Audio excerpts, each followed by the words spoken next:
or you're letting people see how you see the facts. And then if you write about issues, again, you're making a commentary and letting people in on, what goes on through your mind. But the bottom line is, if you're honest with yourself and you're writing that honesty in poetry, then I believe it's authentic. If you hate something, say you hate it. If you love something, say you love it.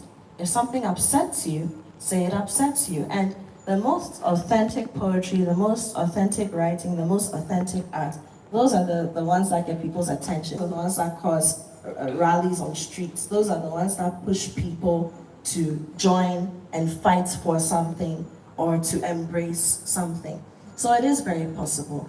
But again, I believe that authenticity, it exists in a moment.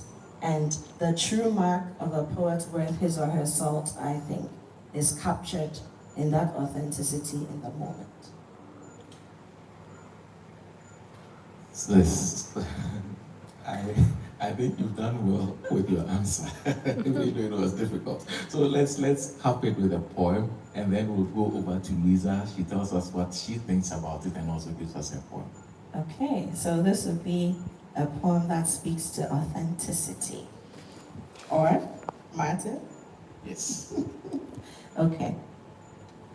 So I'm going to do this one in particular, which I call Hustler's Paradise. I think it's very apt for the kind of Ghana that we're living in. Everybody's talking about economic crisis and we're waiting for the IMF to finalize deals and all that. Now this particular poem, Hustler's Paradise, there are 3 different versions of it. I addressed one to the former president, His Excellency John Dramani Mahama, in 2016. I wrote another one to His Excellency the President, Nana Addo Dankwa, somewhere in 2018, and then I've written it again, but this one's to fellow Ghanaians. So I'm reading one to fellow Ghanaians. Fellow Ghanaians, allow me to begin by saying that I do respect and admire our president and our leaders immensely.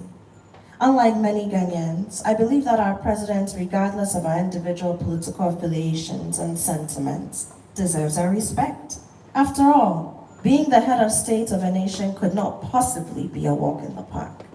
Having said this, though, you must not take it to necessarily mean that I identify with and glorify the political ideologies and practices that characterize and depict the political colors of any particular political divide: blue, white, red, or green, white, red, and black.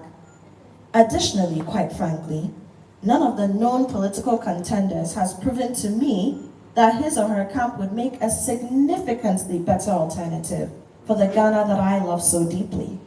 However, lately, Ghana has become a hustler's paradise. The trouble with this is that, albeit I'm an ambitious Ghanaian woman of creative dissidence, the fact remains that I was not born to hustle. Therefore, I'm an unhappy Ghanaian at the moment. My ambition is bathed in filthy, gooey, smelly, revolting, mucousy spittle. My creativity is stunted because I'm forced to give so much of the maximum just so that I can attain the bare minimum. The foundation of my dissidence is shaken. I've lost my way. I'm losing myself. My days are full of a blazing sun that feeds off of the migraine that has become the plague of my brain. My spirit is broken and I kneel, I pray, I hope, I speak prosperity into my life and into the seemingly infertile womb of Ghana. I've tried to channel my ambition, creativity, and dissidence into a single massive ball of an adrenaline-charged hustle. But fellow Ghanaians, I was not born to hustle. Seeing as I believe in giving people the chance to prove themselves to be different from what public and mass perceptions and conceptions might convey, I would be most grateful, fellow Ghanaians, if our leaders would let us know how we can help them to, in the least, mitigate the effects of this predicament within which I find myself. Because Ghana, this hustler's paradise, is by no means any kind of a paradise for an ambitious Ghanaian woman of creative dissidence like me. Yours sincerely, Apioko, an ambitious Ghanaian woman of creative dissidence. That's nice.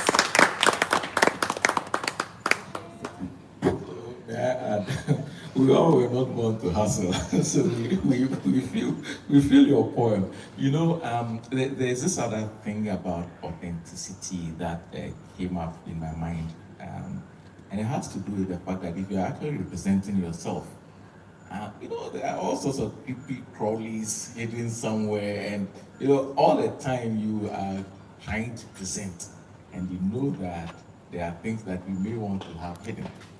So, I mean, over here you are addressing fellow Ghanaians and you've spoken about yourself, but I don't think that there is a poem in which you would be able to actually start to expose things you don't want us to see. Would that ever happen?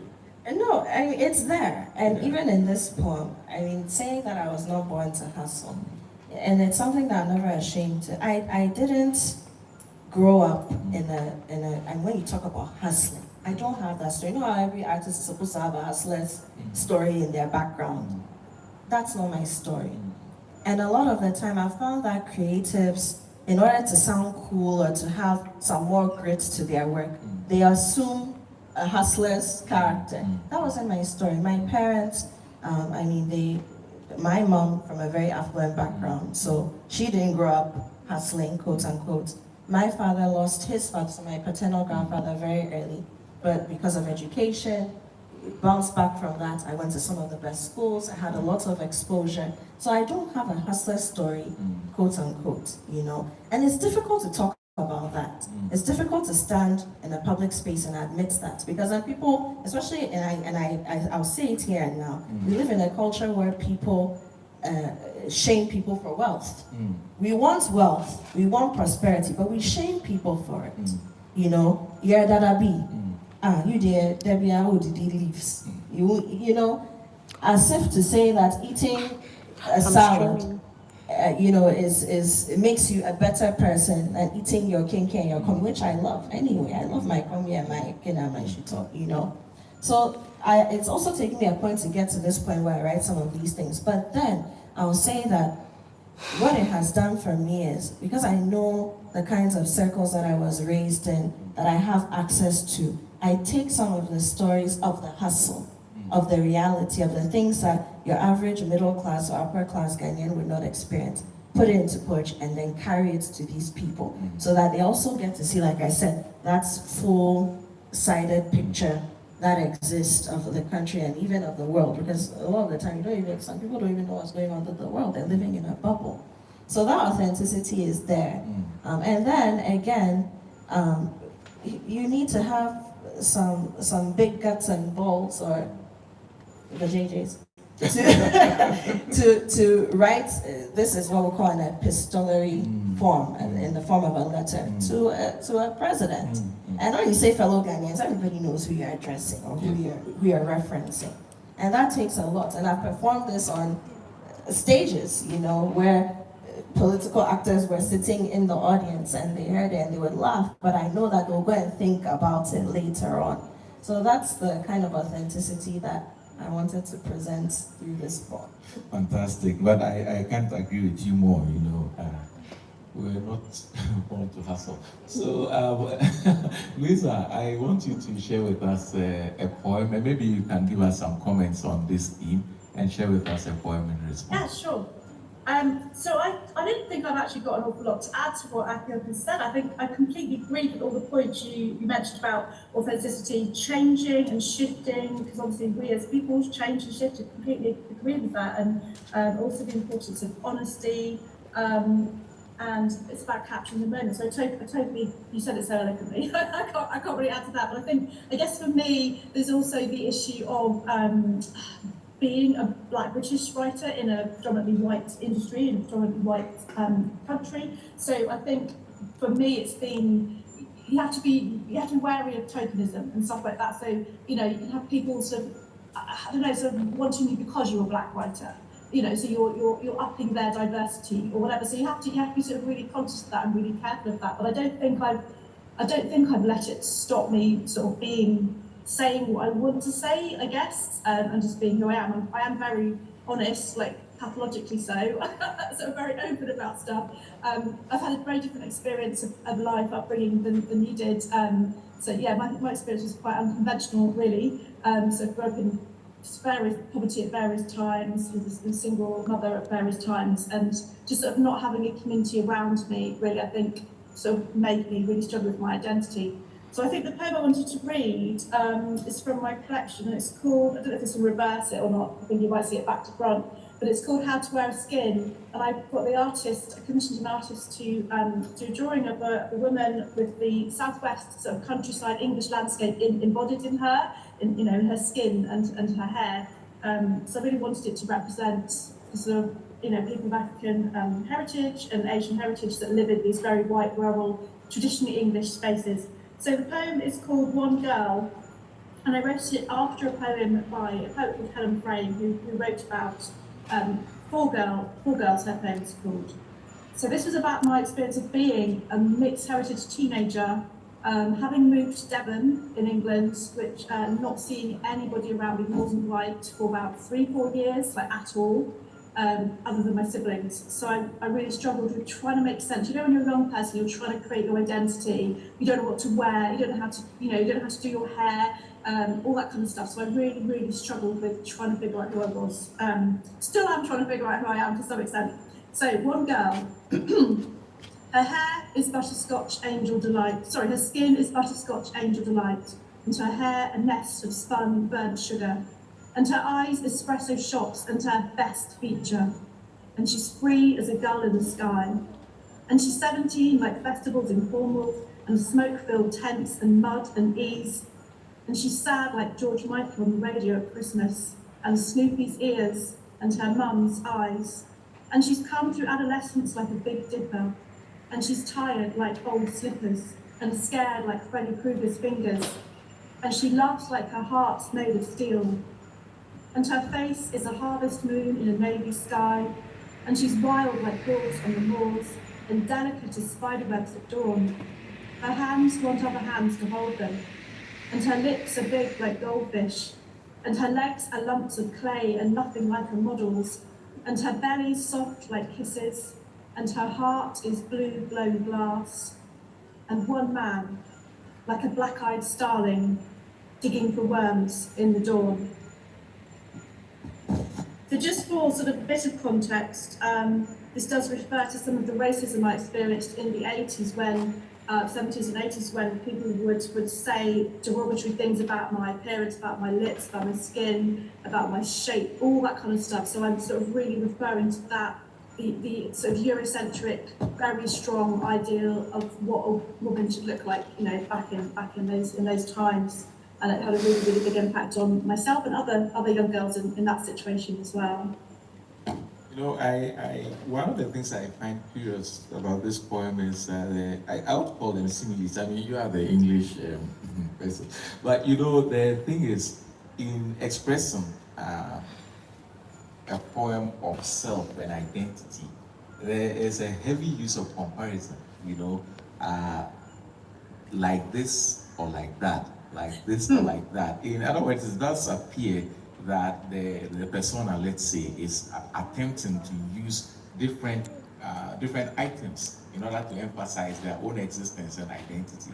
That comes out very, very strongly. And you've given us some context, but one thing that I always find interesting is whether after writing a poem that is drawing very deeply on yourself, on your person, whether it offers some sort of catharsis. I mean, did writing this poem help you navigate the difficult times?